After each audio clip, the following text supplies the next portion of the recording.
Es esmu Mārtiņš Pļaviņš, bronzas medaļas ieguvējs Londonas Olimpiskajās spēlēs, labs vīrs, labs tēvs un īsts profesionāls. Čau, es esmu Māra no grupas Astronauti, es esmu dziedātāja un priecīga, ka var darīt to, kas man patīk. Es esmu Māris Slēziņš, Latvijas ielu vingrošanas sporta biedrības un Pasaules ielu vingrošanas federācijas vadītājs. Sveiki! Mani sauc Māra Kamparnova, es esmu 24 gadus jauna. Pēc izglītības es esmu teologs, 10 gadus jau strādāju kā modeli, bet pašreiz esmu angļu valodas skolotāja bērnudārzā. Mans vārds ir Jānis Palkavnieks, es esmu draugiem no L runas vīrs. Lai dzīvē veikt lielas lietas, izklausās vienkārši. Kā mums tas izdodas? Par to mašītas man jāpadomā vārds. Sveicināti! Mani sauc Andris Brēmanis, esmu ārsts, kas nodarbojas uzturu jautājumiem, tad ārsts dietologs. Un šodien pastāstīšu jums šo to par veselīgu dzīvesveidu. Tad mūsu organisma veselība lielā mērā saistīta ar mūsu ikdienas dzīves paradumiem. Kāda ir mūsu ēdienkarte, kāds ir mūsu kustība režīms un kā mēs veltam laiku atpūtei. Bieži vien mūsu darbdiena paiet sēžot pie galda. Brīvais laiks tiek pavadīts mīkstā divānā, skatoties televizoru vai nodarboties ar datoru vai labā gadījumā lasot grāmatu un tam līdzīgi, bet tas viss ir kūtrs pasākums. Vakaros bieži vien vēlējam gulēt, bet to arī tā agri atceļās. Steigā kaut ko apēdam, reizēm pat neapēdam. Ja tas notiekās regulāri, tad ļoti liela varbūtība, ka mūsu organismā kaut kas sāk šķobīties un veidojās augsni kādas hroniskas slimības attīstībai. Tad mūsu veselība kopumā ir lielā mērā saistīta ar mūsu dzīvesveida paradumiem ikdienā.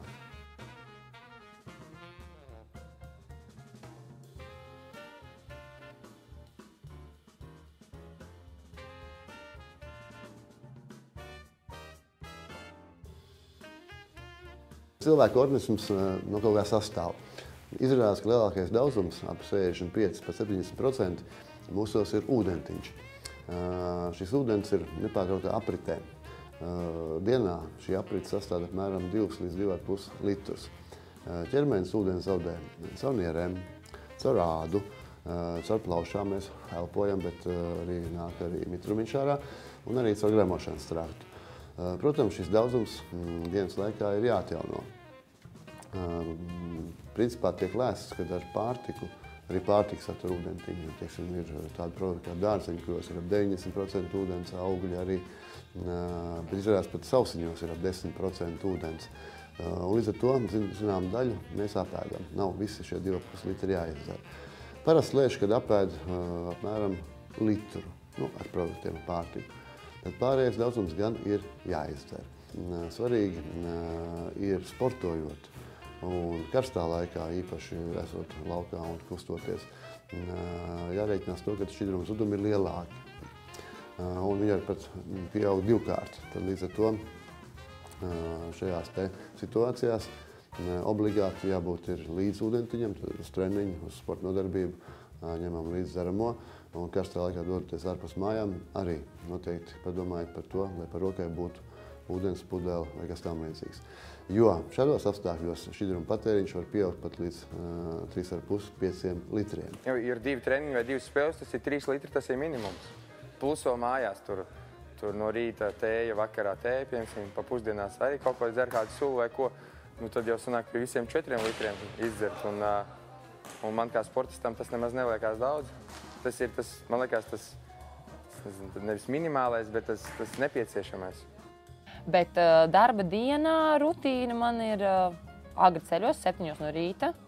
Pilnīgi noteikti izdzer ļoti daudz ūdens, tiešām, jo tas ir labākais veids, kā pamosties. Kafiju es jau nedzeru kādu, gadu, man liekas. Tā, kad man liekas, viņš vairs nedod man to enerģiju, kas bija agrāk. Un 8 esmu pie grimieru, grimējos, tad ir visdrīzāk, kad vismaz 8 līdz 14 stundu darba diena, kur parasti ir vismaz izmēri par maz kurpes, kas nozīmē, ka man kājas vienmēr ļoti pamst, un tad arī ir jādomā, ko lieto uzturā, jo, ja tu apēd kaut ko, kur ir ļoti daudz šķidrums, tāds, kas nepārstrādājas, tad tu vienkārši piepamsti. Protams, ka vienā paņēmienā šādu daudzumu mums nav jāizdzer. Līdz ar to arī tā ikdienā, kad nav tie 5 litri, bet šie 2 litri, būtu vēlams ik pa brīdim, ko nozīmē brīdis, tas ir varbūt stundā reizi, 2 stundās reizi vai kā, bet ne uzreiz, bet pakāpeniski tiek uzņemts pa pusglāzei, glāzei, tad 100-200 ml vai no ūdens, vai zāļu tējas, garā ziņā šķidrums.